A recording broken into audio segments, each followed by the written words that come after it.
All right, how's everybody doing today? Hotep, hey, this is Michael Imhotep, founder of the African History Network, host of the African History Network show. It is Wednesday, June 23rd, 2021, and we are live. Hope everybody's doing well today. So I'm a talk show host, researcher, lecturer, writer, and historian, for those that don't know. And I wanted to come on and talk with you all for a few minutes to let you know about a new online course that I teach that is starting up on Sunday, July 4th, the 4th of July, Sunday, July 4th, 2021, 2 p.m. Eastern Standard Time. We have a new section of Ancient Kemet, the Moors, and the Maafa, understanding the transatlantic slave trade, what they didn't teach you in school. We have a new course starting up. This is an online course that I teach. I've been teaching it since 2017, actually. And a lot of people have been asking you. You hear about it on my radio show. I'm on 6 days a week, the African History Network show, and a lot of people have been asking and saying, "Hey, let me know when a new class is starting up because I want to take it." Well, we have one starting up Sunday, July 4th, 2021. It's going to be 2 p.m. to 4 p.m. Eastern Standard Time. Ancient Kemet, the Moors, and the Maafa, understanding the transatlantic slave trade, what they didn't teach you in school. So I'm going to do a brief overview of what we deal with in the course. This is a 10-week online course. We deal with thousands of years of history, and we deal with what led up to the transatlantic slave trade taking place as well. Okay. So when we deal with the transatlantic slave trade, we can't start in 1619 in Virginia, okay, with the 28 odd Africans on the White Lion pirate ship. We can't start in 1441 with the Portuguese going into Mauritania. We have to deal with thousands of years of history and ancient Africa, Nile Valley region of Africa, and what leads up to the transatlantic slave trade taking place, okay, to better understand this. And we have to also deal with the 800-year occupation of Europe by the Africans known as the Moors, and what the Moors take into Europe. They take the teachings from ancient Africa, especially ancient Egypt, ancient Kemet, and they take this into Europe, and this is going to bring Europe out of the Dark Ages. All right. So it's a 10-week online course that I teach, and we do the classes live. And all the sessions are recorded, so you can go back and watch it over and over again. All right. And I do a PowerPoint presentation. So we're going to go through and do an overview of it and show you some of the content in the online course. And we also have guest speakers periodically throughout the class as well. Dr. David Imhotep, who wrote the book, The First Americans Were Africans, Documented Evidence. We have him speak to the class. And I have a Saturday class that's wrapping up. We have like 3 more sessions in the Saturday class. So he spoke to my Saturday class. He wrote this book here, and this is one of the sources that I use in the course. The First Americans Were Africans, Documented Evidence by Dr. David Imhotep. So we deal with the African presence in the Americas dating back at least 56,000 years ago in South America, and at least 51,700 years ago in the land we call the United States of America. But he just spoke to my class on June 12th. My Saturday class is wrapping up. And he just spoke to the class June 12th. He talked about new archaeological evidence that shows an African presence in Central America, in Mexico, about 250,000 years ago. So we're going to have him speak to the class again. All right. I want to go to let me pull up the PowerPoint presentation. How's everybody doing? Share this broadcast on your social media platforms. Invite your friends to tune in also. So this is a 10-week online course. It's on sale, $80, regularly $130. As soon as you register, you can start watching bonus content. Okay, we're going to post a link here. And what I'm going to do is, since we have a course that's wrapping up, we're going to enroll you in the new course that starts Sunday, July 4th, but also will enroll you in the class that's wrapping up that's on Saturdays, 12 noon. So you'll be able to join us for 3 more sessions of the Saturday class All those sessions are archived also, and you'll be enrolled for the new class as well. Okay, so this is an overview of ancient Kemet, the Moors, and the Maafa, understanding the transatlantic slave trade, what they didn't teach you in school. And this started out as a 4.5-hour lecture I did January 24th, 2014. This is how this online course started. It started out as a 4.5-hour lecture, which is about 7 years of research. Then it evolved into this online course. All right. And I'm a radio talk show host in Detroit. I'm on Monday through Friday, 11 p.m. to 12 midnight Eastern Standard Time. On 9:10 a.m. the Superstation WFDF, and Sundays 9 p.m. to 11 p.m. Eastern Standard Time. We broadcast here on our Facebook fan page, The African History Network, and my YouTube channel, Michael Imhotep, when I do the radio show live. So you can tune in 6 days a week. You can also download the iHeartRadio app. And you can listen to the radio station live and listen to my show live through the iHeartRadio app. Okay. All right. So this is the flyer, and you also see it at our website, AfricanHistoryNetwork.com, for the online course also. And when you go to our website, AfricanHistoryNetwork.com, just click on register here right on the home page, and it has the information. It'll register you for the course.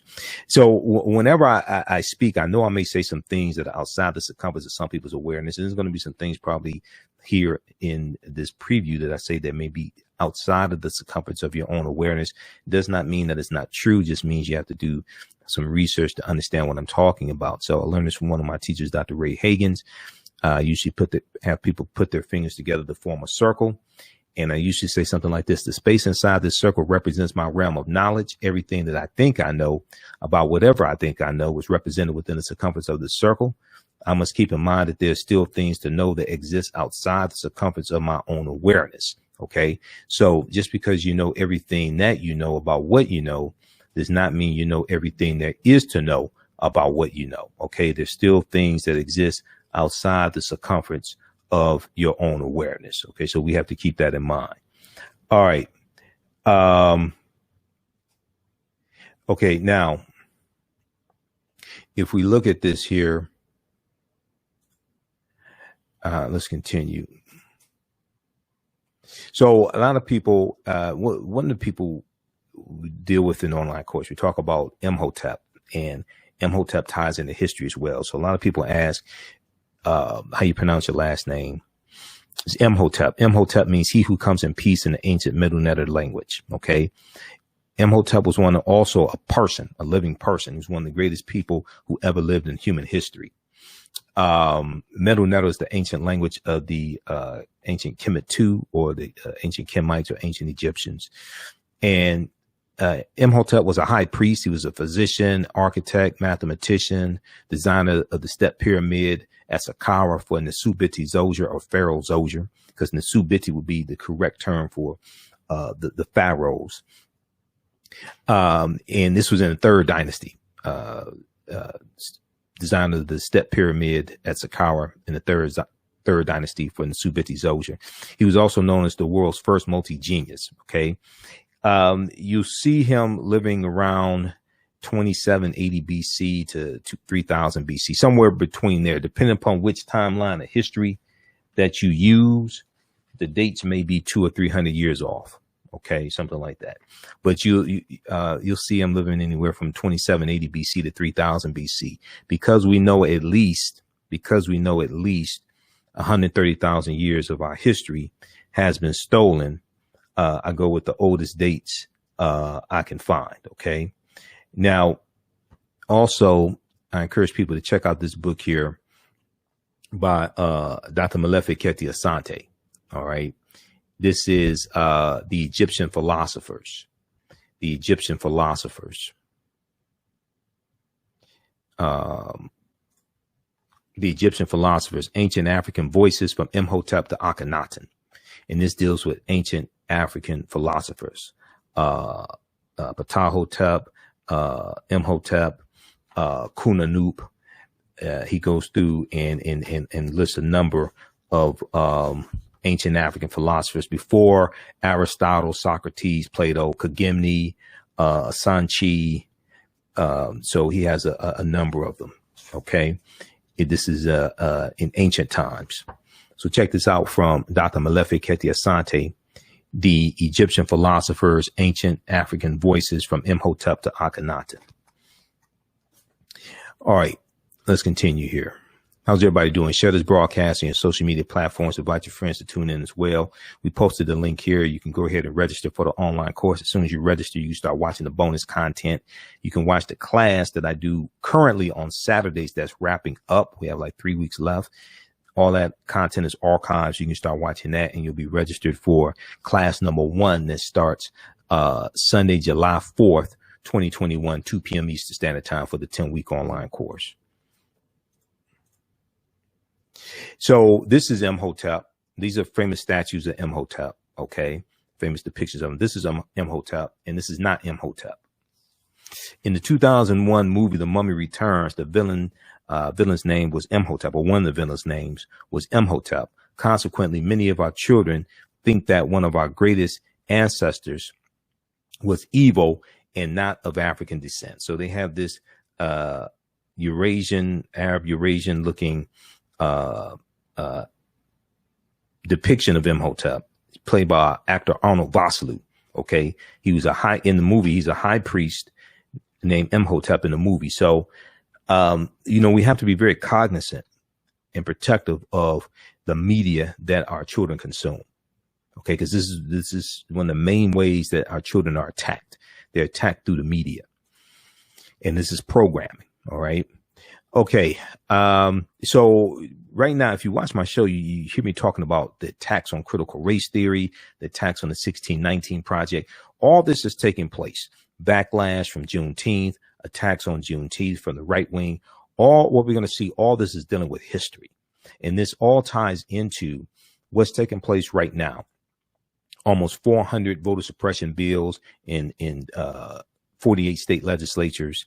We just saw the Republicans in the Senate on Tuesday, June 22nd, blocking the procedure to have a debate on the voting rights on the For the People Act, the new voting rights bill, for the People Act.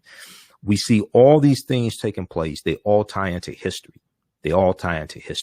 Okay. And we saw a lot of that also with the 100th commemoration of the Tulsa Race Massacre, June 1st, 1921. And then we saw it June 1st, 2021. All this ties into history as well. Okay. So these are many of the things that we deal with in the class, and we deal with how history and politics and laws intersect, how they collide. This is why we deal with a chronology of history. We're going to deal with tens of thousands of years of history and bring all this up to the transatlantic slave trade and go through the transatlantic slave trade up to the basically up to the Civil War. Okay. All right. Now I want to go through and just show you a few recent articles, and we see how all this collides, and this attack collides from Republicans, from the right, and they're trying to shut down discussions of critical race theory, shut down. And most of them can't tell you what critical race theory is, but they're trying to shut down discussions when it comes to systemic racism, teaching the history of slavery, etc. All right. And if you watch my show 6 days a week, we go through and break all this stuff down. Okay. So if we look at this here, now this article is from USA Today. Mock slave auctions, racist lessons, how U.S. history class often traumatizes and dehumanizes Black students. Okay. Mock slave auctions, racist lessons, how U.S. history class often traumatizes, dehumanizes Black students. And every February we see these slave lessons gone wrong. And even throughout the year, we hear about these lessons that are insensitive to African Americans. Slave reenactments and things like this in class, slave like board games, etc. Okay. And all this ties into history. These are things we also have to protect our children from. Now, one of the things that I use one of the things I teach from, we use this in the class, and you hear me talk about this on my show, is this study here from the Southern Poverty Law Center, Teaching Hard History American Slavery. And this is a 52-page study that breaks down how the history of slavery is being incorrectly taught in schools all across the country, and how to more correctly teach this history. Okay. So you can download that from the Southern Poverty Law Center, splcenter.org. And it's called Teaching Hard History, American Slavery. We'll post the link here for you as well. And you can download, it's free to download. Every school district in the country should be using this, because if they did this, and then also lays out numerous strategies and different ways to more correctly teach the history of slavery also. Okay. If school districts use this, it'll make a big difference. We'll talk about this more in just a minute here. Now, this is another article here. This is from February 10th, 2021. Republican state lawmakers want to punish schools that teach the 1619 Project. Republican state lawmakers want to punish schools that teach the 1619 Project. And what we've seen is that because of the executive order that Donald Trump did in September 2020, banning critical race theory and different types of diversity training, things like this. This is where the attack on critical race theory from Republicans really started, going back to September 2020. Critical race theory is a 40-year-old theory. It's a 40-year-old ideology that is taught not in K through 12, but is taught in graduate schools, basically graduate schools in college and law schools. It's a legal analysis. It's not taught in K through 12. So, but you hear this hysteria coming from Republicans, and you have about 20 different states that have passed some type of law banning critical race theory, and all they're trying to do is galvanize support amongst their followers, galvanize support amongst Republicans, because they're not passing or advocating from bills in the House of Representatives or the U.S. Senate that are in general beneficial to everyday Americans. So they're fighting these culture wars, fighting these culture wars, trying to galvanize support and win back the House of Representatives and the U.S. Senate in the 2022 midterm elections. Now, we know we just celebrated Juneteenth, and Juneteenth is a federal holiday now. It passed the House of Representatives and it passed the Senate because there was no opposition to it in the Senate. So it just passed. They didn't take a formal vote in the Senate, the yay or nay vote like they did in the House. Okay, there were 14 Republicans, 14 white male Republicans who voted against Juneteenth becoming a federal holiday in the House of Representatives. Check out the African History Network on Facebook and Michael Imhotep on YouTube, and you can see the broadcast I've done dealing with the real history of Juneteenth. But when we understand this history, and the more we understand about this history, the more we understand ourselves. Our history gives us our values, our interests, and our principles. This gives us a cultural paradigm we see reality through, but this influences our economic empowerment and political empowerment. This teaches us about the politics and the laws and policies that need to be put in place so we understand the past. We can better prepare ourselves for the future. Okay.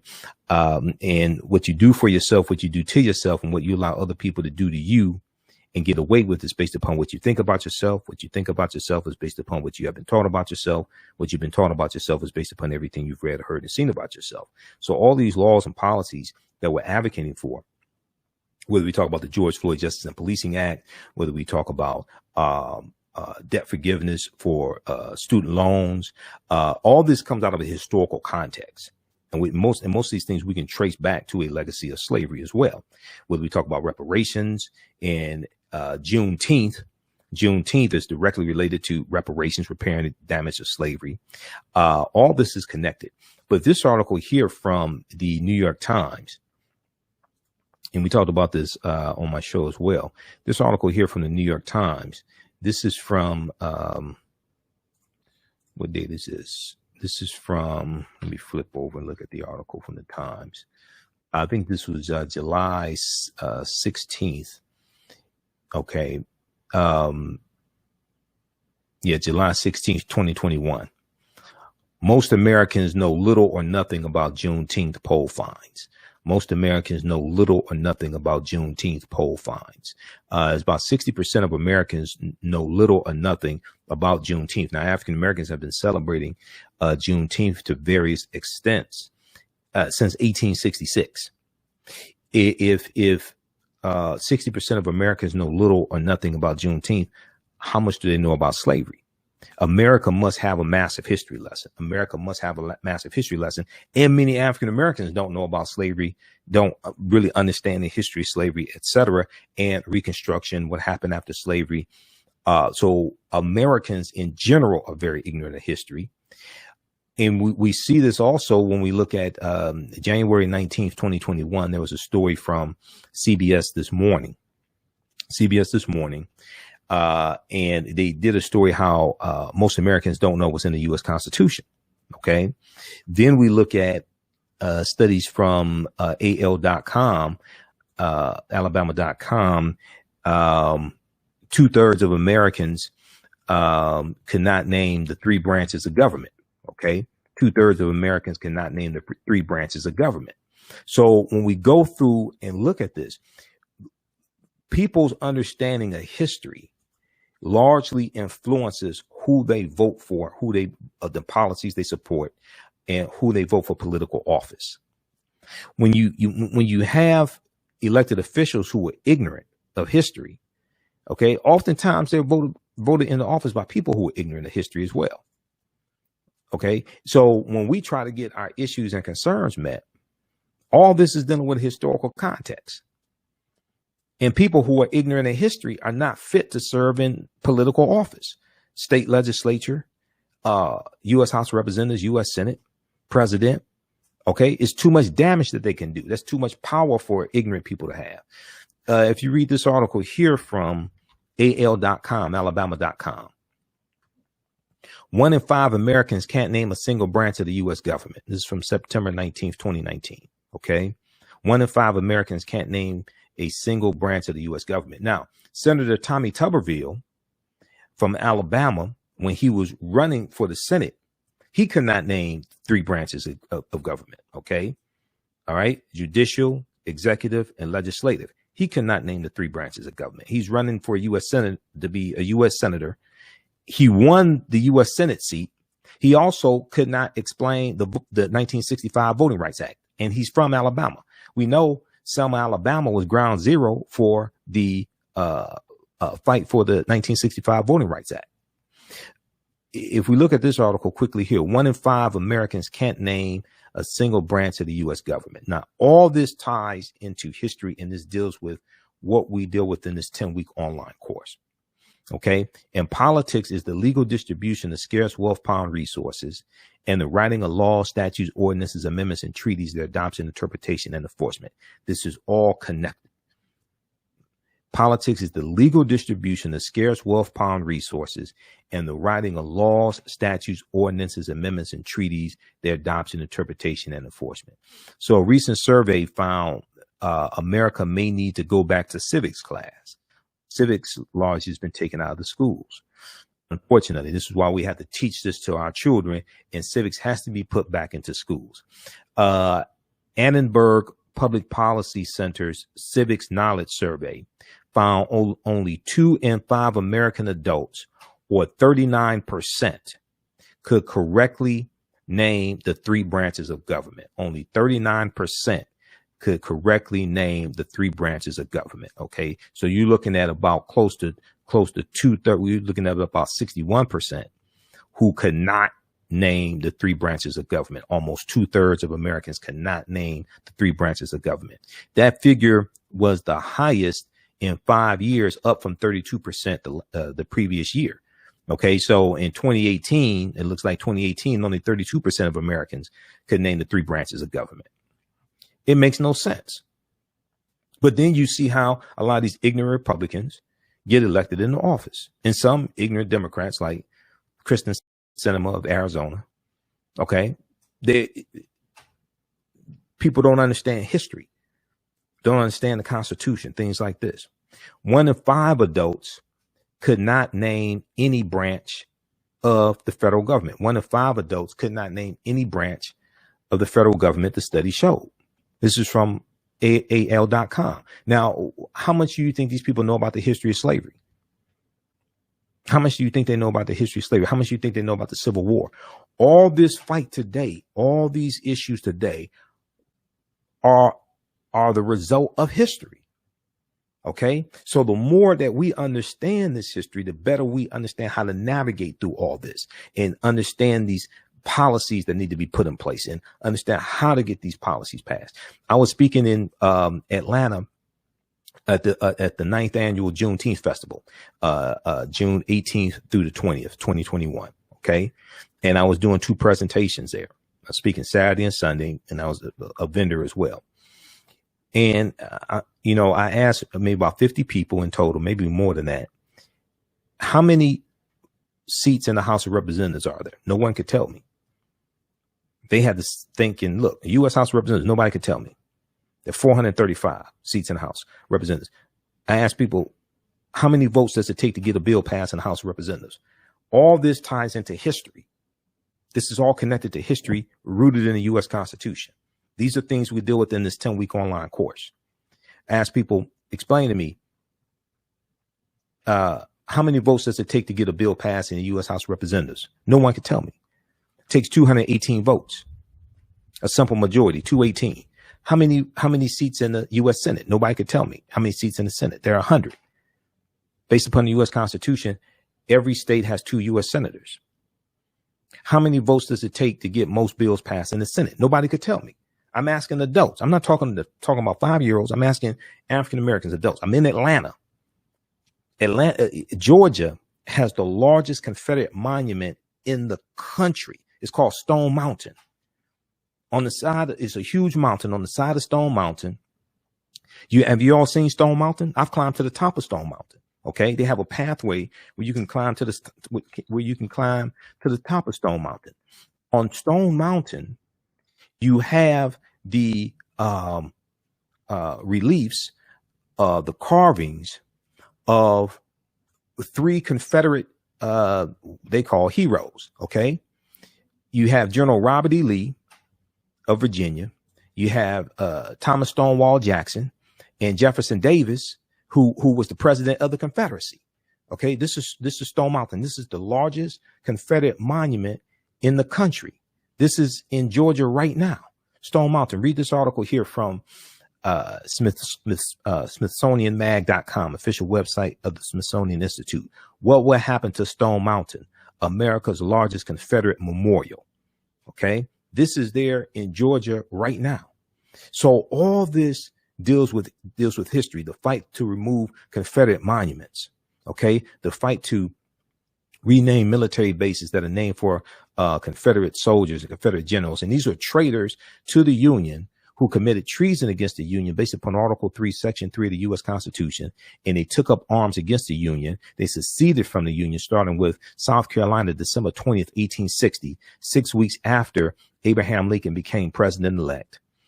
And he was president-elect of the Republican Party, November 1860 presidential election. And we're going to see the Civil War start the following year, April 12, 1861. When we deal with Juneteenth is directly tied to all this history. And making Juneteenth a federal holiday, if you watch my videos, I've been breaking this down.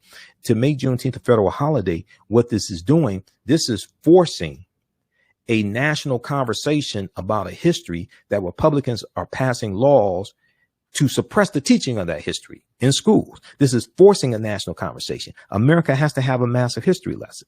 Americans are very ignorant of history. This is why many Americans still think that it's the Emancipation Proclamation that freed the enslaved Africans.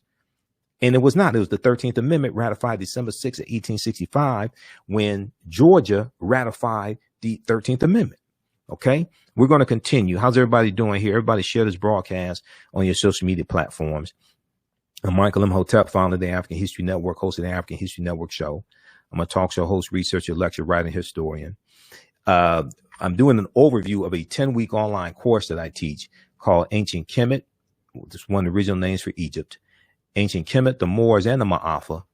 Understanding the transatlantic slave trade, what they didn't teach you in school. Now, the Maafa is a Kiswahili term, which means our great disaster, our Holocaust. Okay.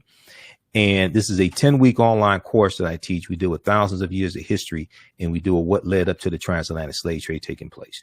I'm going to post a link here. You can register for the online course right now. It starts up Sunday, July 4th, the 4th of July, Sunday, July 4th, 2021, 2 p.m. to 4 p.m. Eastern Standard Time. If you go to our website, AfricanHistoryNetwork.com, and scroll down the page, you'll see the information. You'll see information for my radio show. I'm on 6 days a week. I'm a radio talk show host here in Detroit on 9:10 a.m. the Superstation WFDF. I'm on terrestrial radio. They have us broadcasting from home because of COVID-19. And then you can click here to listen to audio podcasts of the shows as well, and the video podcasts on Facebook and YouTube.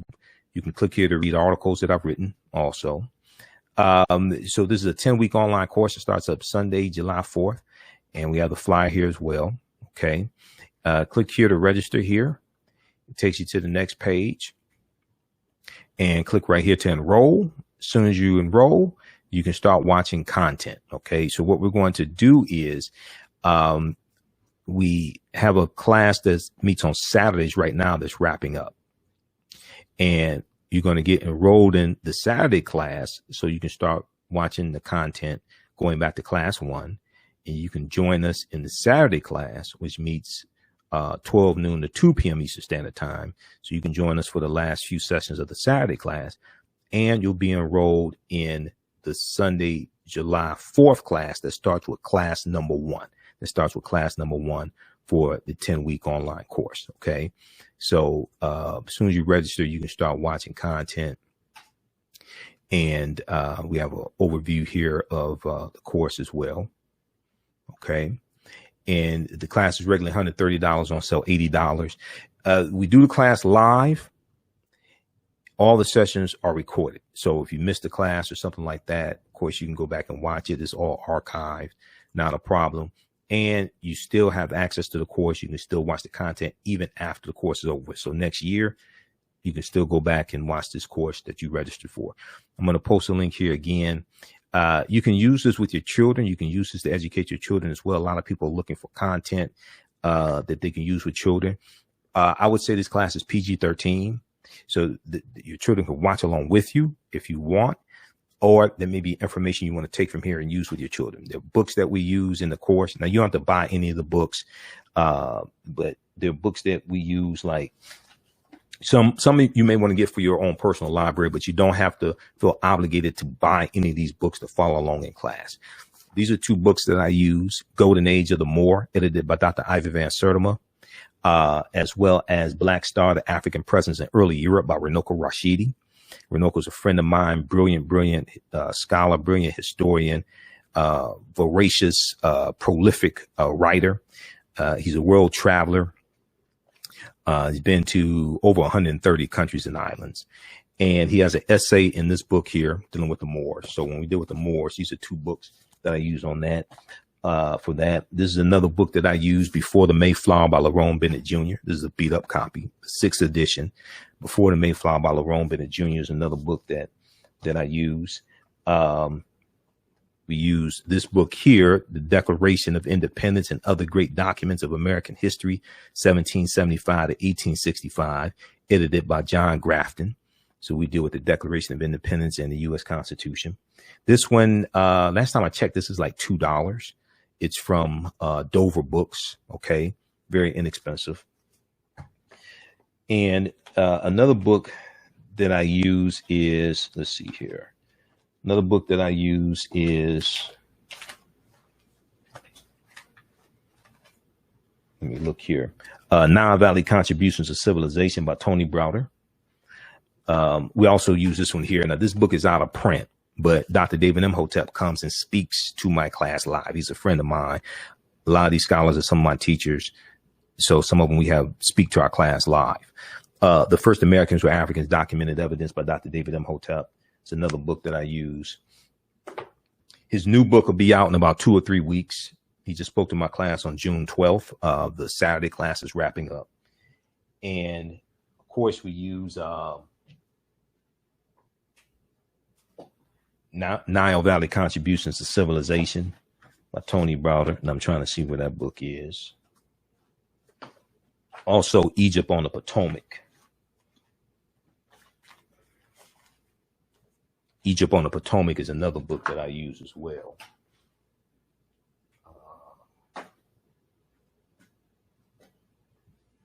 Okay, I'm not sure what those are.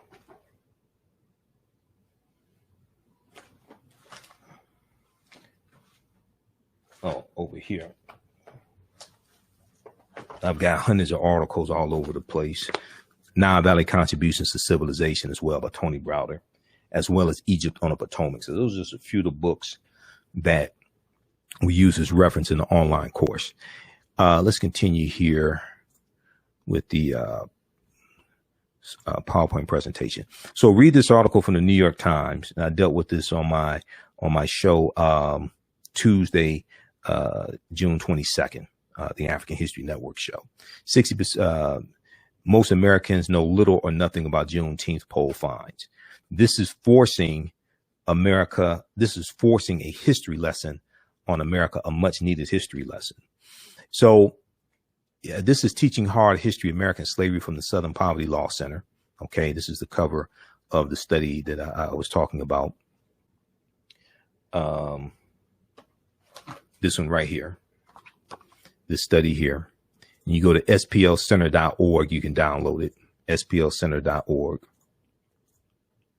And this is one of my teachers, Dr. Leonard Jeffries, who I actually talked to yesterday. I sent him a video of an interview that was done with me on the Urban Information News Network here in Detroit, dealing with the history of Juneteenth and Juneteenth becoming a federal holiday.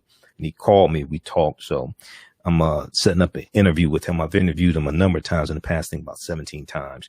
This is one of our great Grandmaster scholars, Dr. Leonard Jeffries. And Dr. J says, whoever controls the images controls your self-esteem, self-respect, and self-development. Whoever controls the history controls the vision. Okay, this is why we have to fight for against negative stereotypical images of African Americans as well, because these images are also exported around the world, and this ties into history as well. Okay, now when Dr. Leonard Jeffries and Professor James Small teach, two of my teachers, and if you listen to my show, you've heard interviews I've done with them over the years. They talk about the pyramid principle. Okay, now here's the pyramid of Khafre at Giza. And the pyramid has three sides. Okay, the foundation is African history and culture. It's African history and culture. It gives us our foundation. It gives us our values, our interests, and our principles. And this influences our political empowerment as well. Okay, our values, our interests, and our principles. This gives us a cultural paradigm that we see reality through. And this influences how we engage in economics. Okay, do we use European capitalism to engage in economics, or do we use African concepts of economic empowerment, which are the co-ops, the cooperatives? Okay, which are concepts that we brought with us from Africa. If you read Collective Courage by Dr. Jessica Gordon Nimhart, Collective Courage, which deals with a history of cooperative economics and the co-ops that we had. Where's that book? Collective Courage. Right here. Collective Courage by Dr. Jessica Gordon Nimhart. This deals with the co-ops that we had, even during slavery.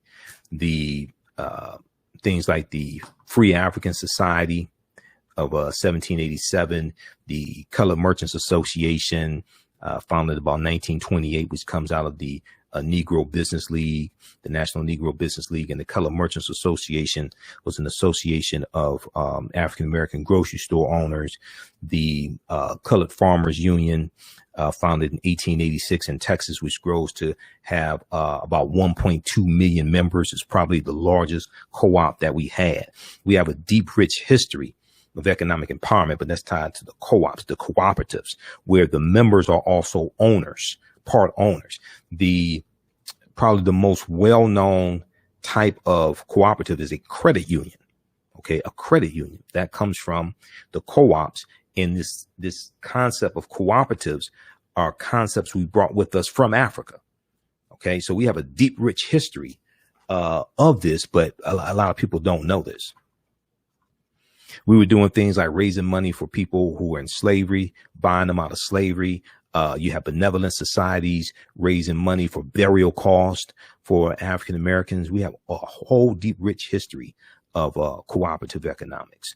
So cooperative economics is not black capitalism. It's not like capitalism dressed up in red, black, and green. Okay. The concept of the cooperatives is much different. Okay. So this is why we have to really understand that. But that comes from understanding African history and culture. That gives us our foundation that influences how we engage in economics, how we engage in political empowerment. We have to have a synthesis of all three of these as well. It's not just one. We have to have a synthesis of all three of these. Okay. Now, very briefly here, read this article from theatlantic.com. What kids are really learning about slavery? What kids are really learning about slavery? And this was the first article I saw that dealt with the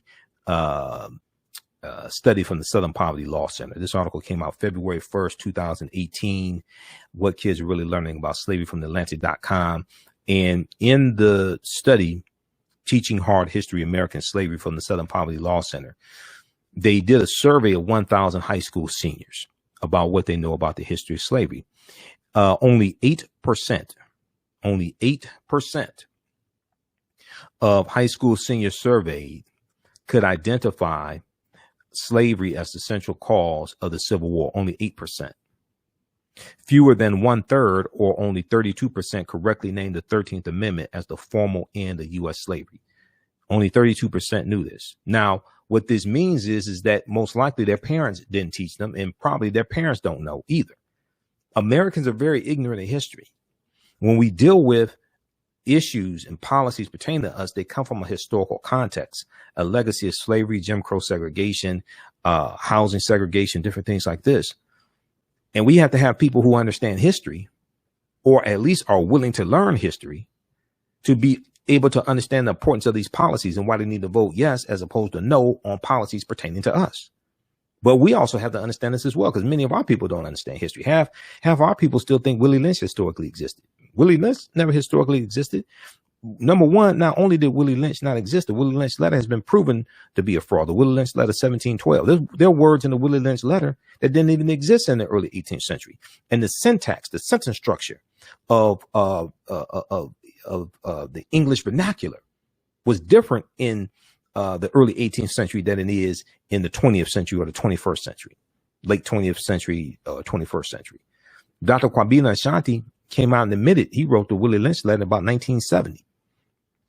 It's a fraud. And Willie Lynch never historically existed.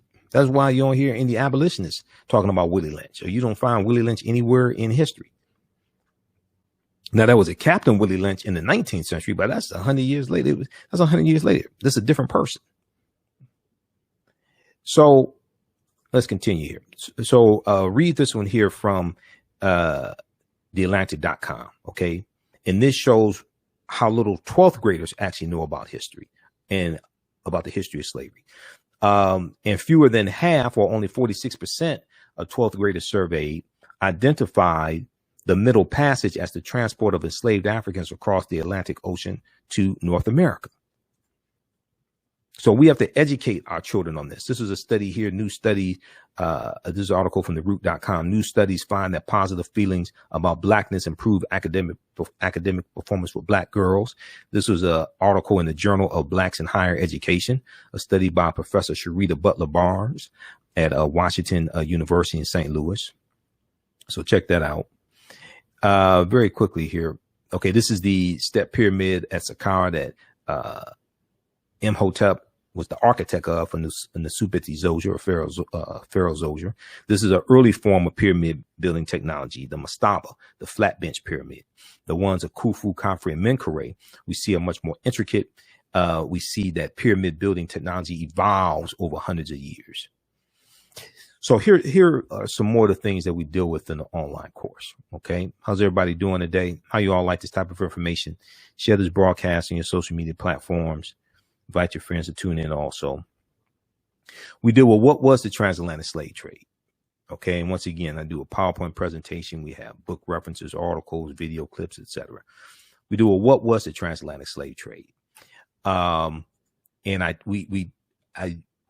deal with a timeline of history as well that deals with tens of thousands of years of history, so we can frame the conversation properly, and we can understand chronology and cause and effect. So it's important to deal with chronology of history. What was the transatlantic slave trade? What were some of the events that led up to the transatlantic slave trade starting? What role did Christopher Columbus play? Columbus is crucial. It's essential to understand Christopher Columbus and the role Columbus played in spreading the transatlantic slave trade. It didn't start with him, but his 4 voyages starting August 3rd, 1492, when he set sail on the Nina, the Pinta, and the Santa Maria, helped to spread slavery and the attack on indigenous people. It helps to spread racism and capitalism, the exploitation of indigenous people. And we're going to see the Spanish conquering areas, Haiti, Puerto Rico, Cuba, Honduras, Panama. They're also setting up these sugarcane plantations as well. They're killing the indigenous people. They are bringing in Africans, shipping in Africans, enslaving them as well. And we're going to see the transatlantic slave trade really explode from this, and as well as the Asiento de Negros of about 1517, signed by King Charles V, also known as King Charles I. Okay, the Asiento is extremely important to understanding the spread and the growth of the transatlantic slave trade. And the Asiento dealt with, it was a license given to slave trading nations, giving them license to supply African slaves to Spanish colonies, the Asiento de Negros. Okay, this is something that we talk about in the course, and it's very important to understand the Asientos. What role did Christopher Columbus play? And the other thing that's really important to understand about Columbus is when you look at where Columbus went on his 4 voyages, and we'll show you this in just a minute, Columbus never came to the land that we call the United States of America. Columbus never came to the land that we call the United States of America. The closest he came here was Cuba, which is 90 miles away.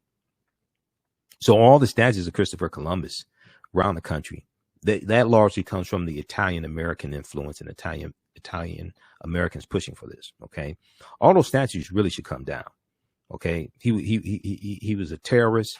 He inflicted genocide amongst the people, and he's not somebody that should be honored. We see more and more cities and states are celebrating Indigenous Peoples Day, but Columbus was a master of genocide. This is not somebody that we should be celebrating, especially African Americans, because a lot of people he was killing were African Americans also, were African people. All right, now,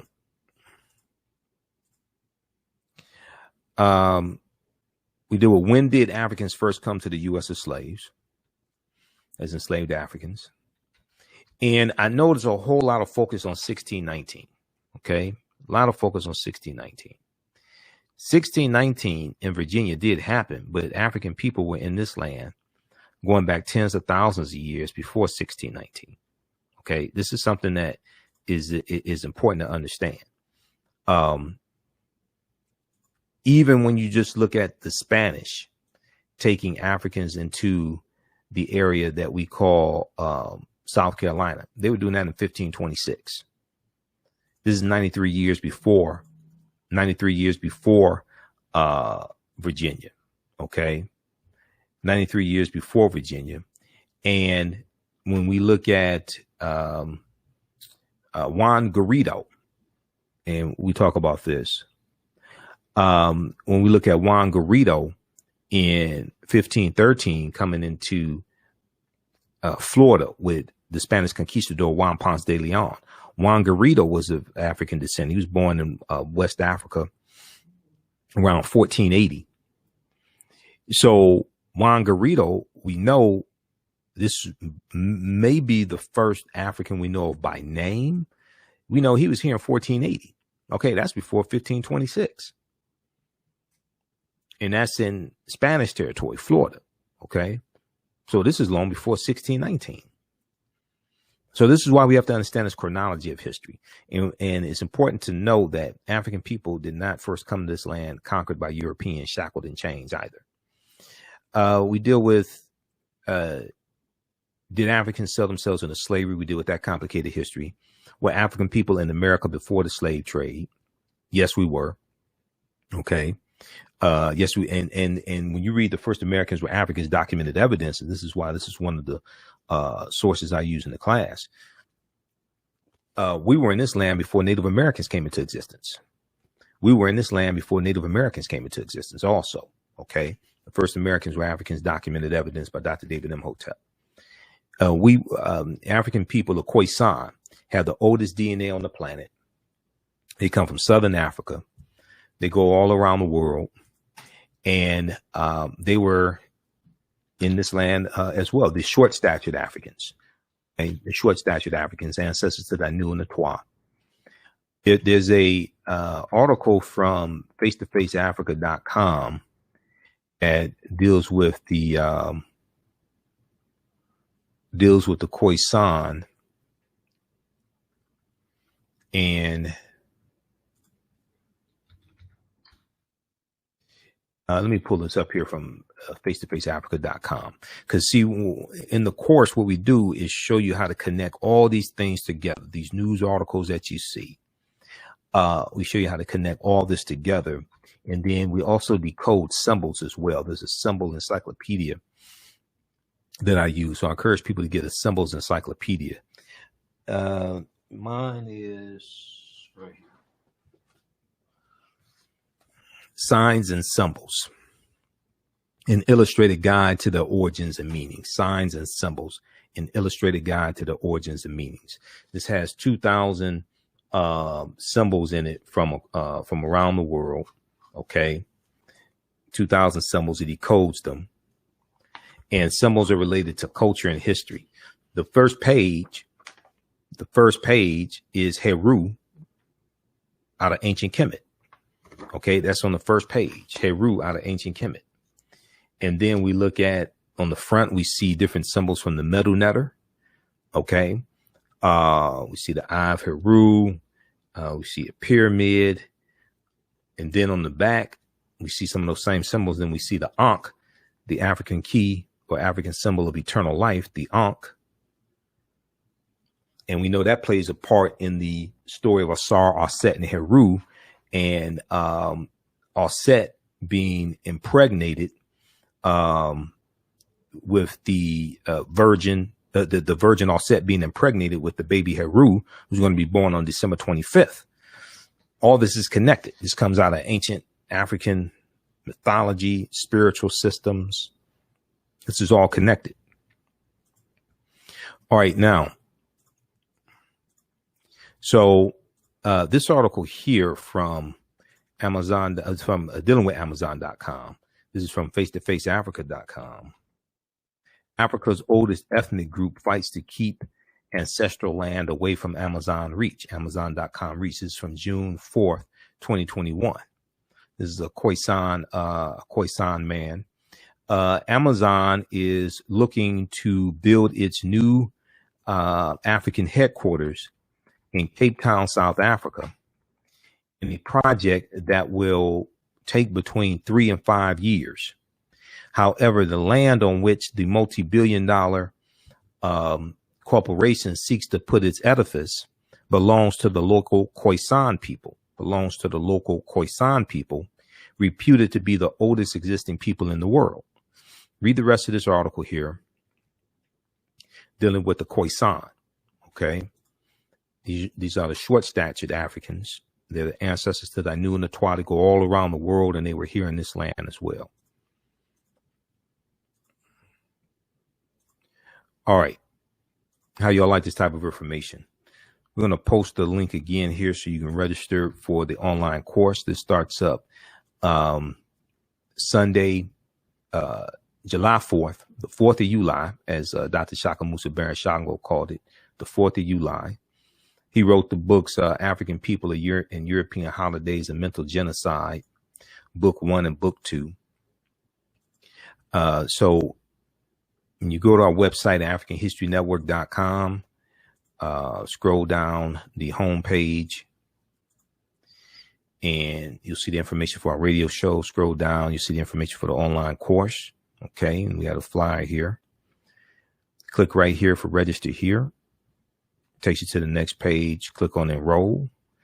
As soon as you enroll, you can start watching course content.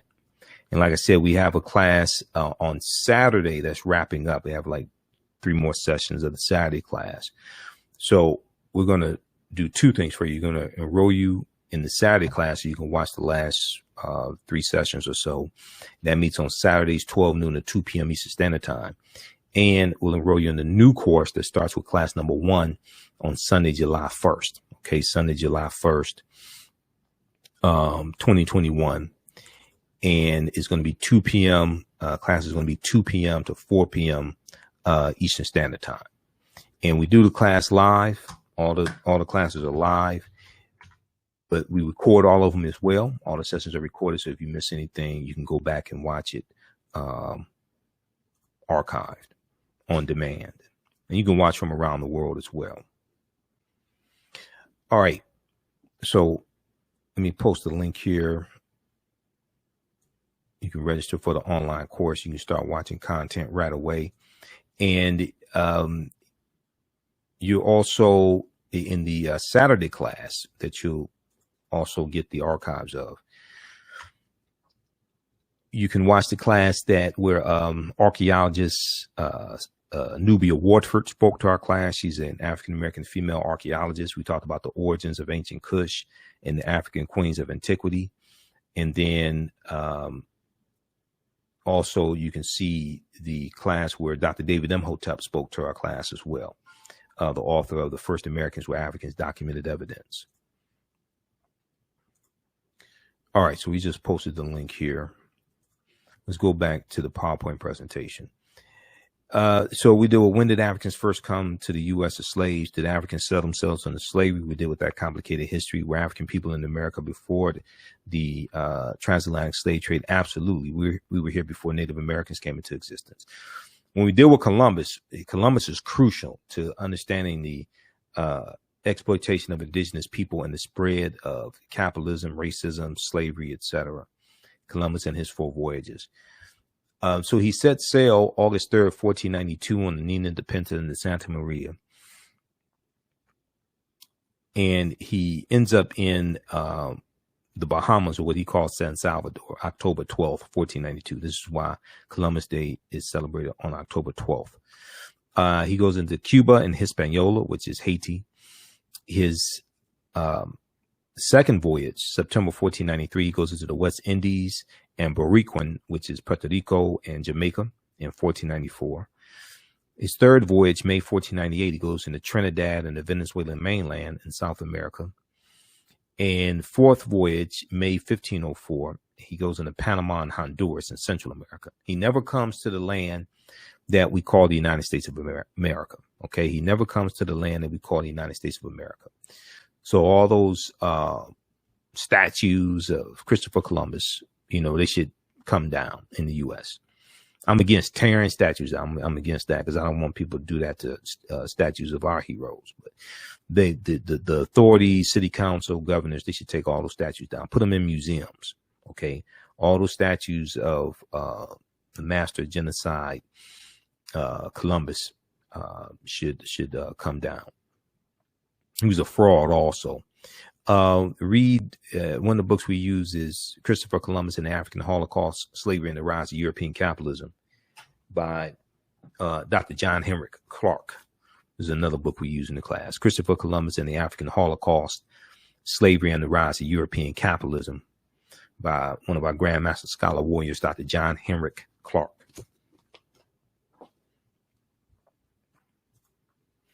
All right, let's continue here quickly.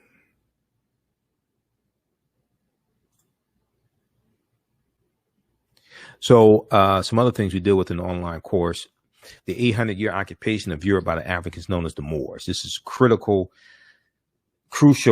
to understanding the transatlantic slave trade, understanding this history. Okay, we can't just go from ancient Kemet and Ta-Nehisi and Nubia and things like this, Abyssinia, Ethiopia, to the slave trade. You got to deal with that 800-year occupation of Europe by the Africans known as the Moors, who had taken the teachings from ancient Kemet, ancient Egypt into Europe, is bringing Europe out of the Dark Ages, and is going to save Europe from the Black Death, the bubonic plague, which hits in spurts from 1347 AD to 1400. And Europe lost between 1/4 to 1/3 of the population because of the Black Death. And they're coming out of the Dark Ages, and they're going in and conquering people's land, extracting the mineral wealth out, setting up sugarcane plantations, and Europe is rebuilding itself as well. Okay, so they go from the Dark Ages into the Renaissance age, which is an age of enlightenment, allegedly. We do with shocking archaeological discoveries that are causing experts to rethink everything. Insurance companies that took out insurance policies on slave ships and enslaved Africans on plantations. Freemasonry, America, and the founding fathers. The origins of the term America, Africa, and more. So there's a lot we deal with. This is a 10-week online course here. The problem with slave movies, why are we being bombarded with slave movies and slave-themed TV shows? And this is something I talked about even when the TV show Underground was on.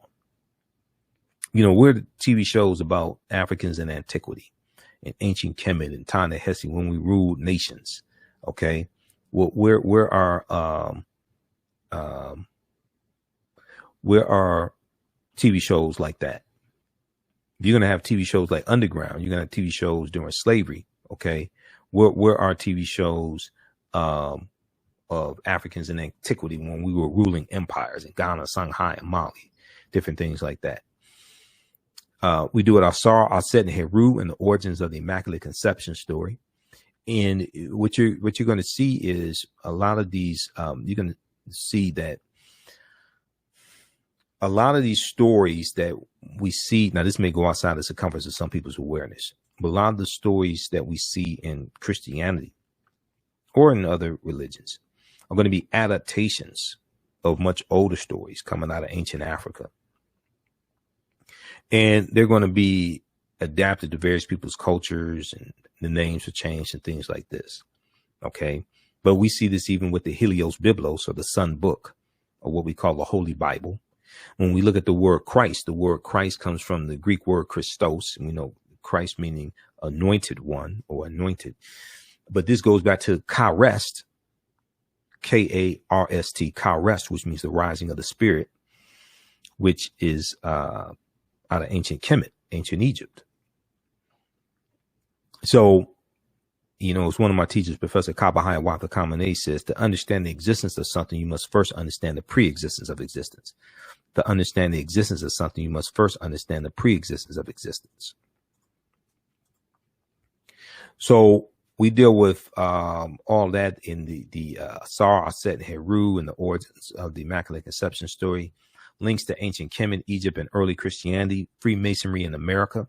And we know Freemasonry is based upon the teachings coming out of ancient Kemet and the mystery systems, the Grand Lodges out of ancient Kemet, ancient Egypt. The fake Willie Lynch letter, 1712. The African influence in the film Black Panther, because the film Black Panther is deep on multiple levels. I did like 3 months of research on the film Black Panther and the comic book to be able to do my lectures on it.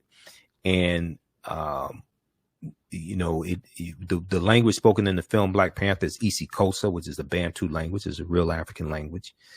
Wakanda is a Kikongo word, but Wakanda is also a Native American word. We see it in Omaha Ponca and Sioux Indian languages.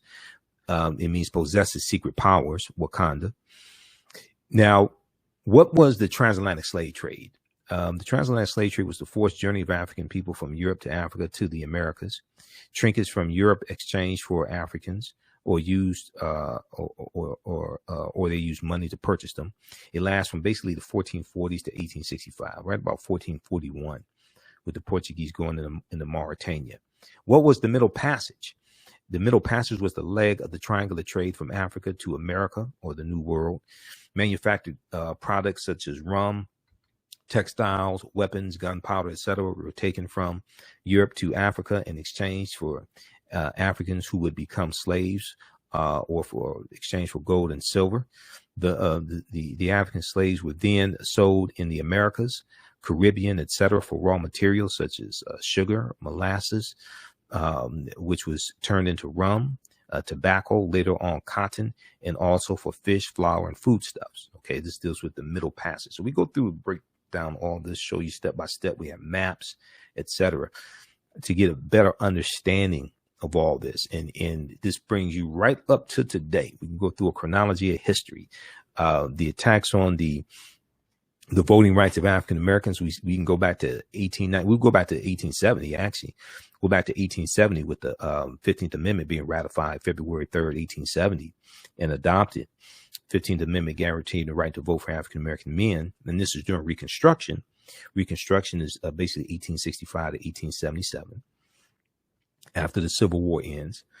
And we're going to see, as soon as the 15th Amendment is adopted, we're going to see efforts to start putting obstacles in the way of African Americans voting. We're going to see these written into state constitutions, like the Mississippi State Constitution of 1890, which made poll taxes and literacy tests legal. Okay. And we're going to see other southern states start adopting state constitutions with these obstacles in the way of African Americans voting in them, because during Reconstruction, we had about 2,000 African American elected officials that we voted into office. Okay. And many of them were former slaves. And you have white men who are focusing on shutting this down. So they start putting these obstacles in the way of us voting.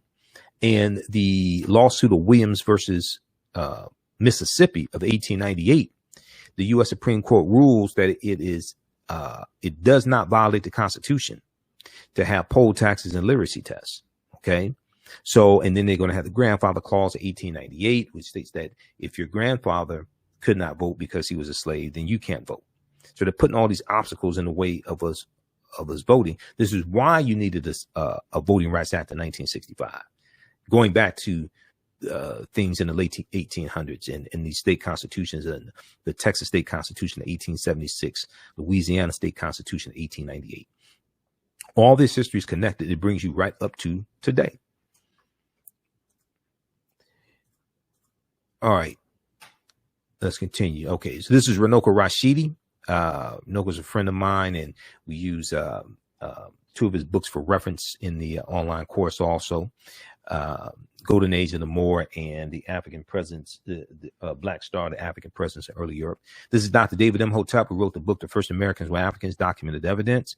I've interviewed him, I think, 14 times, something like that.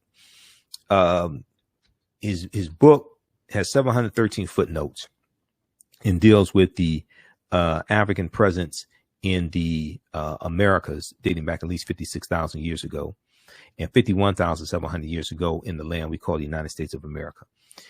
Page 14 of his book deals with a discovery in Allendale County, South Carolina, from 2004 that Dr. Albert Goodyear made. Okay, that Dr. Albert Goodyear made. And Dr. Albert Goodyear is an archaeologist at the University of South Carolina. They found 13 different types of evidence fairly documenting an African presence in South Carolina, dating back at least 51,700 years ago. 13 different types of evidence. They found artifacts, architecture, campsites, carvings, Egyptian writings, footprints in lava, genetic M174D haploid groups dealing with DNA and genetics, linguistics, skulls, skeletons, structures, and tools, okay, and paintings. Linguistics, paintings, skulls, skeletons, structures, and tools. They found 13 different types of evidence, thoroughly documenting an African presence in the Americas dating back at least 51,700 years ago. This is before Native Americans came into existence, and these were the Khoisan, who I just showed you a picture of also. Now, this is Dr. Albert Goodyear, okay? And Dr. Albert Goodyear is a white archaeologist at the University of South Carolina. This is an article from ScienceDaily.com from November 18th, 2004. All right. How's everybody doing? Share this broadcast on your social media platforms. Invite your friends to tune in as well. We're going to post a link again. You can register for the online course. It starts up Sunday, July 4th, 2 p.m. to 4 p.m. Eastern Standard Time. This is a 10-week online course. Ancient Kemet, the Moors, and the Maafa, understanding the transatlantic slave trade, what they didn't teach you in school. Okay. And you can you register for it now, and we do the classes live. All the sessions are also recorded, so you can go back and watch it over and over again. And we'll also enroll you in the Saturday class that we have that's wrapping up now. It has about 3 more classes, and you'll be able to join us live in the Saturday class, which is meets 12 noon to 2 p.m. on Saturday, Eastern Standard Time. But also we have the previous classes of the Saturday class archived, so you'll be able to watch those as well. This article here from ScienceDaily.com, which is a scientific website, and it has archaeological discoveries, different things like that. There's an article entitled "New Evidence Puts Man in North America 50,000 Years Ago." November 18th, 2004, ScienceDaily.com. Here's a summary of what the article says. Radiocarbon tests of carbonized plant remains where artifacts were unearthed last May along the Savannah River in Allendale County by University of South Carolina archaeologist Dr. Albert Goodyear indicate that the sediments containing these artifacts are at least 50,000 years old, meaning that humans inhabited North America long before the last ice age. Okay, these were the Khoisan. This is before Native Americans come into existence. This is a summary. This is not my summary. This is the summary from ScienceDaily.com about the discovery in 2004 that Dr. Albert Goodyear made. And we go through and we look at numerous recent archaeological discoveries that are just mind-blowing. And when these new discoveries come out, the scientists, the paleontologists are saying we have to rethink everything. There was one, the lost city of Egypt, the Golden City, dates back 3,000 years ago. But they're saying that we have to rethink everything and we have to push the timelines back. Okay. You know, Juvenile had the song Back That Thing Up, like 1998, 1999. When these new discoveries come out, they keep having to back the timelines up. They keep having to back these things up. So the deeper they dig, the blacker the planet gets, the more research they do, the older we get.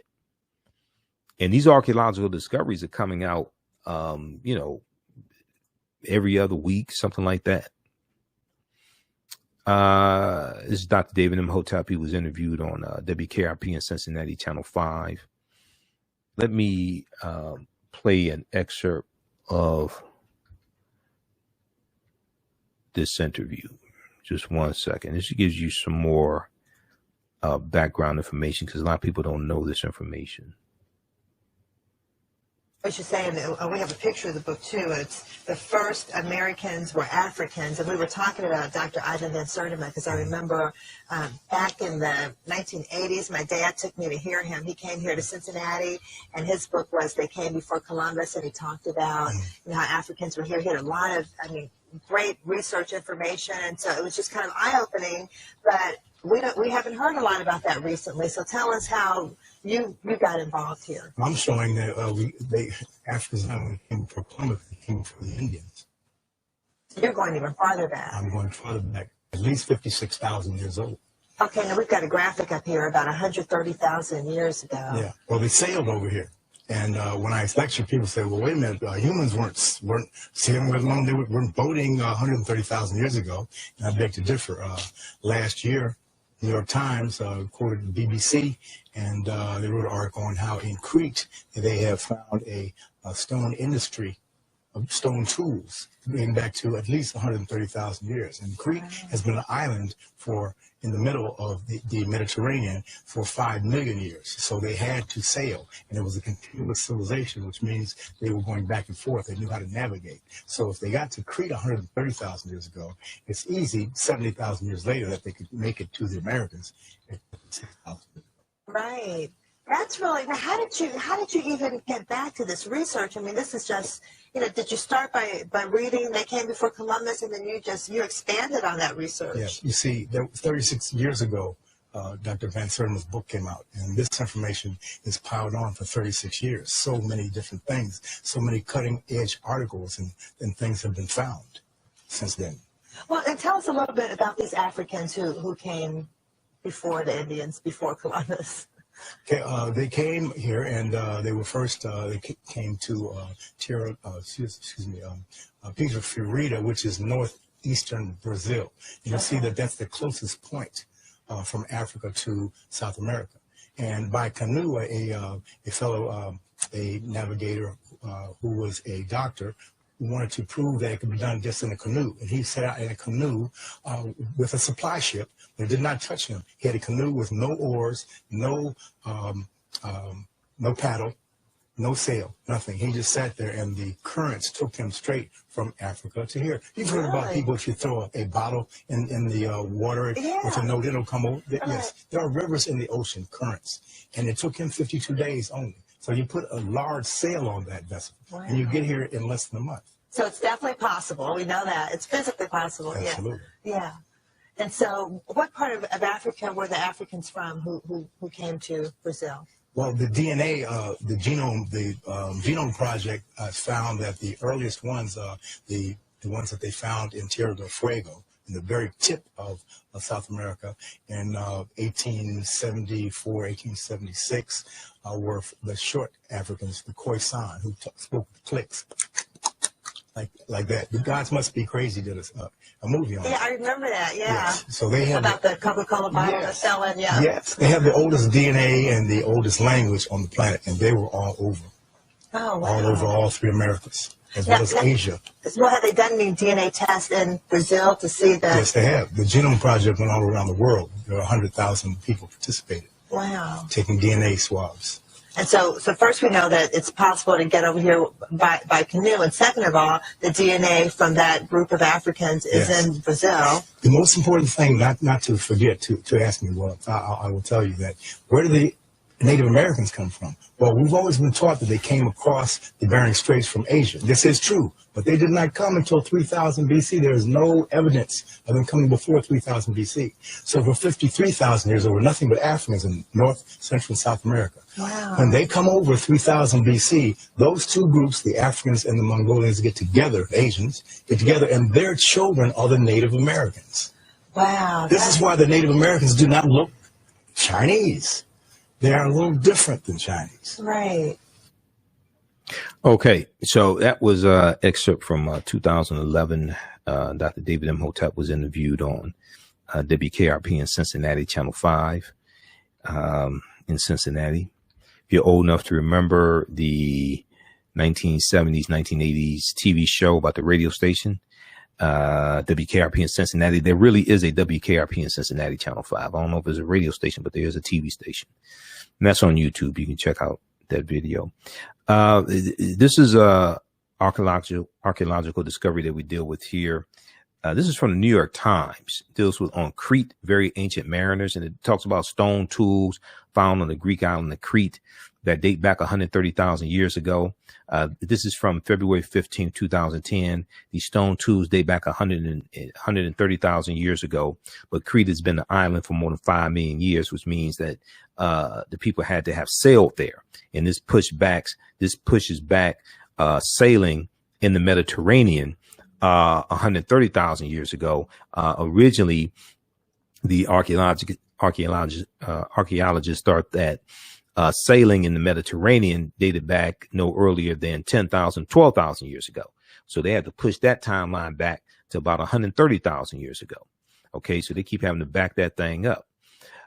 So we deal with the Druids, who are dealing with a watered down version of teachings coming out of ancient Kemet, ancient Egypt. We deal with the discovery of Tanis Heraklion, the lost city of Egypt, that was built around 8th century BC. Okay. And it's swallowed up into, this is about a 1,200-year-old city that's swallowed up into the sea. And this article here is from news.yahoo.com from April 30th, 2013. Sunken Egyptian city reveals 1,200-year-old secrets. And they found 16-foot tall statues at the bottom of the sea, 700 anchors, 64 ships they found. Egypt's Bay of Abu Qir, they found 64 ships. And these are some of the statues they found, statues of Aset. So, I mean, these archaeological discoveries that they're finding are mind blowing. This deals with the 3,000-year-old lost golden city of Egypt. This discovery just came out April of 2021.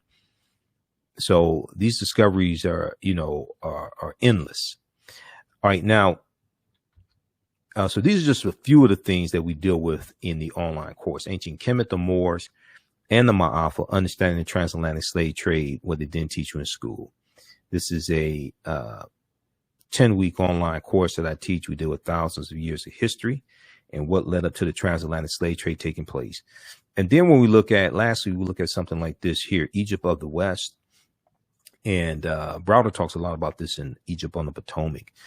But we look at the symbolism, and we look at the Washington Monument. The Washington Monument is a Tekken, it's an ancient African symbol of resurrection coming from the story of Asar, Aset, and Heru, who the Greeks called Osiris, Isis, and Horus. And there are about 1,200 Tekkenu all throughout ancient Kemet. Today, there are only about 12 or so left. And so the Washington Monument is a Tekken. The Greeks call it an obelisk. But we see this symbol also in Freemasonry. And we know Freemasonry is based upon teachings coming out of ancient Africa, especially the Nile Valley region of Africa. So if we look at the word Freemasonry, and this comes from Egypt on the Potomac by Tony Browder, the word Mason is derived from the Latin words mass and sun. Mason means child of light and expresses the desire to pursue light, which is a metaphor for the sun, which symbolizes knowledge. The term child of light or sons and daughters of light was first used to identify students who had completed 42 years of study in the temples of ancient Kemet, ancient Egypt. Many Masonic temples were modeled after the temples of ancient Kemet, places where light or knowledge was imparted in a series of steps or degrees,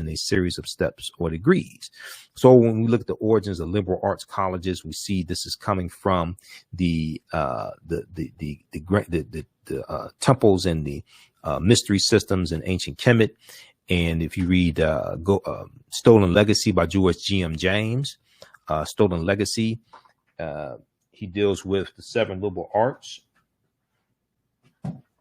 Stolen Legacy by George G.M. James, and he deals with the 7 liberal arts and the trivium and the quadrivium and the rhetoric and the logic and arithmetic, things like this. So the concept of going to college, getting your credentials in a series of steps or degrees is an African concept. This is where this comes from. And this is where the liberal arts come from also. But we don't understand this history. Okay. This is coming from us. And historically, the concept of light was associated with knowledge. Okay. In school, if you have a child that's smart, you may say that's a bright child, B-R-I-G-H-T, associated with light. If it's a child that's not bright, you may say that's a dim child or dim-witted child. If you see a cartoon and the cartoon character, Doc McStuffins or Tom and Jerry or Mickey Mouse, whatever it is, Paw Patrol, my daughter likes Paw Patrol. If they have an idea, a light bulb may go off over their head, okay, to signify that they have an idea or a good idea, a bright idea, right?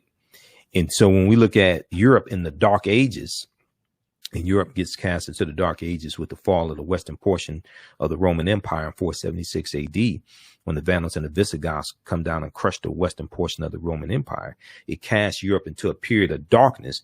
This is ignorance. This is a period of ignorance, okay? Hundreds of years of ignorance, the Dark Ages. So all this deals with history and ties into ancient Africa.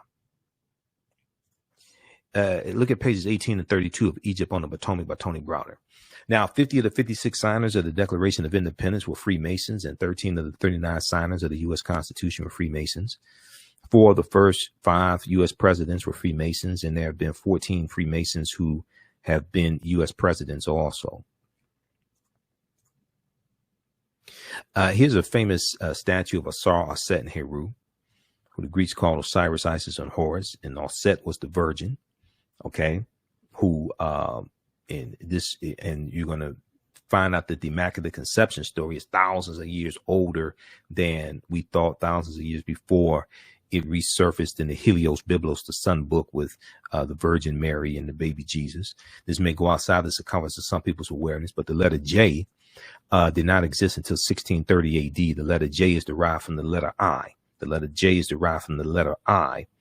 And when you look at the word Jesus in the dictionary and look at the etymology of the word Jesus, it takes you back to Yeshua, which is Hebrew. It takes you back to the Yeshua with the Y, because the letter J did not exist until 1630 AD. You can go to maybe like Britannica.com and look up the letter J, and it tells you the origins of the letter J. The letter J comes from is derived from the letter I. And in the historical origin of Christianity by Dr. Walter Williams in chapter 9. Chapter 9 deals with the whole history of the letter J. Okay. And I know Dr. Walter Williams, I've interviewed him a number of times also. This is from The Secrets of ISIS, the TV show that came on Saturday mornings on CBS. They had a Shazam and ISIS hour. And we didn't know that ISIS was a copy. This white woman, ISIS, was a copy of an African woman named Osset, who the Greeks called Isis. Okay. This is where this comes from. When you watch this show, and on Hulu, I think they still may have episodes of it. At the beginning of the show, they talk about how she gets her powers from ancient Egypt, and they start talking about the names of Neteru, Hathor, Heru, all different types of things like this. But they're showing us ancient Egypt, ancient Kemet, but we don't know that they are co-opting it. Okay. And we don't know it was an African woman, Isis, Osset. And so they're from Osset with the baby Heru, born on December 25th of a virgin birth. You get the Black Madonna child that was worshipped all throughout Europe by Europeans. They still have statues of the Black Madonna child in Europe today, in Spain and Portugal and France and Russia, Czechoslovakia. They still have statues of the Black Madonna child. And then we get the white baby and Jesus from this also. Okay. All right. So these are just a few of the things that we deal with in the online course. Ancient Kemet, the Moors, and the Maafa, understanding the transatlantic slave trade, what they didn't teach you in school. It's a 10-week online course that I teach. We did with thousands of years of history and what led up to the transatlantic slave trade taking place. Lastly, I talked about Black Panther. The language spoken in the film Black Panther is isiXhosa. And isiXhosa is the Bantu language. Bantu languages are a group of 500 African languages. 500 African languages belonging to the Bantoid subgroup of the Benue Congo branch of the Niger Congo language family. The Bantu languages are spoken in a huge, large area, including most of Africa, from southern Cameroon eastward to Kenya and southward to the southernmost tip of the continent of Africa. 12 Bantu languages are spoken by more than 5 million people, including Rundi, Rwanda, Shona, isiXhosa. isiXhosa is the language spoken in the film Black Panther, also called Xhosa, and Zulu or Amazulu. Now, Swahili or Kiswahili, K-I, Kiswahili, which is spoken by 5 million people as a mother tongue and some 30 million as a second language, is a Bantu lingua franca important in both commerce and literature. Okay. This information came from Britannica.com, Encyclopedia Britannica, but there are other sources dealing with Bantu languages that you can look at as well. And as I said, the word Wakanda is a very ancient word. Even though Wakanda is a fictitious place, Wakanda is a real word. We see it in Sioux Indian and Omaha Ponca languages, and it means possesses secret powers. It's also a Bantu word as well. Now, I know Kanda is Kikongo, and the word Kanda, K-A-N-D-A, means family in Kikongo. I'm trying to find the exact language, the exact Bantu language that Wakanda is from. Maybe Kikongo, I'm not sure. But I know Kanda is Kikongo as well. But I know it's a Bantu word. I'm just trying to find exactly which Bantu language. All right. So we deal with the film Black Panther in the online course as well, because Black Panther incorporates 11 different African cultures. It deals with African history, African spiritual systems. It's a deep movie.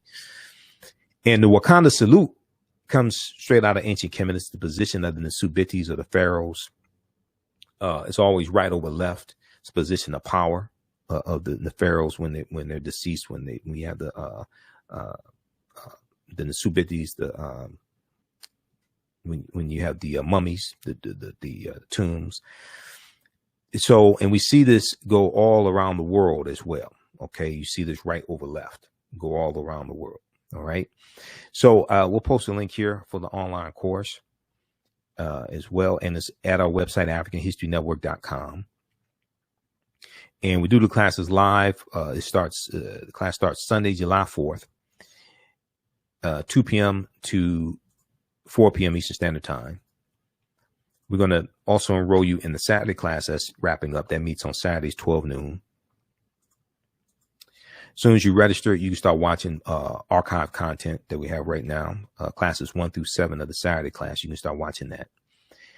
And you'll be ready for a Sunday class that starts up Sunday, July 4th, the 4th of July, because they lied and said that it was Independence Day. Well, maybe their Independence Day, but they were still dependent upon slaves also. So we have this information at AfricanHistoryNetwork.com as well. Let's see. When you go to our website, scroll down and you'll see information for the radio show and information for the online course. Click register here. It takes you to the next page. Click on enroll. As soon as you enroll, you can start watching the content. Okay. And the class is regularly $130. It's also $80. And you still have access to the course even after the 10-week course is over with. Okay. Because remember, we do the classes live, but they're all archived. You can watch from around the world. You can use this with your children. I would say it's PG-13. So it's not overly vulgar, and we don't do a lot of cursing, things like that. But, we have to deal with some violence and unpleasant topics as well, dealing with slavery. Okay, and if you want to support the African History Network, $, the AHN Show through Cash App, $, the AHN Show through Cash App. That helps us keep doing the research, stay on the air, keep broadcasting our show 6 days a week, pay some of the bills as well. $, the AHN Show through Cash App. When it processes at our website, or when you click on the link, when it processes the payment for the course, you can do debit card or credit card. It processes it through PayPal. If you want to do it through Cash App, you can email me, ahnshow@africanhistorynetwork.com, ahnshow@africanhistorynetwork.com. And you can send it through Cash App if you like. Let me know it's for the course, so I know what it's for. And be sure to do $, the AHN Show through Cash App, $, the AHN Show through Cash App. And it says, it'll say Michael, and it'll show my picture there, because, I created this chart here because somebody set up some fake Cash App accounts, some fake African History Network Cash App accounts, and they've been stealing money from us. So I already reported them to Cash App. So you see the real one here is our tag is $, the AHN Show, SHOW, and it says Michael, shows my picture. These other ones are fake ones. Okay. And they were all set up after I set up mine as well. Okay. All right. Look, we have to get out of here. Remember, at the African History Network, we focus on educating, empowering, and inspiring African people throughout the diaspora and around the world. Because right now it's correct your own behavior. Be sure to listen to the African History Network show Monday through Friday, 11 p.m. to 12 midnight Eastern Standard Time. We broadcast here on our Facebook fan page, The African History Network, The African History Network, and my YouTube channel, Michael Imhotep, IMHOTEP, and we're on 9:10 a.m. the Superstation WFDF in Detroit. You can download the iHeartRadio app and listen to the show live. And then also, that's at 9:10 a.m. WFDF. Listen on iHeartRadio. And you can search for the African History Network show on iHeartRadio. They have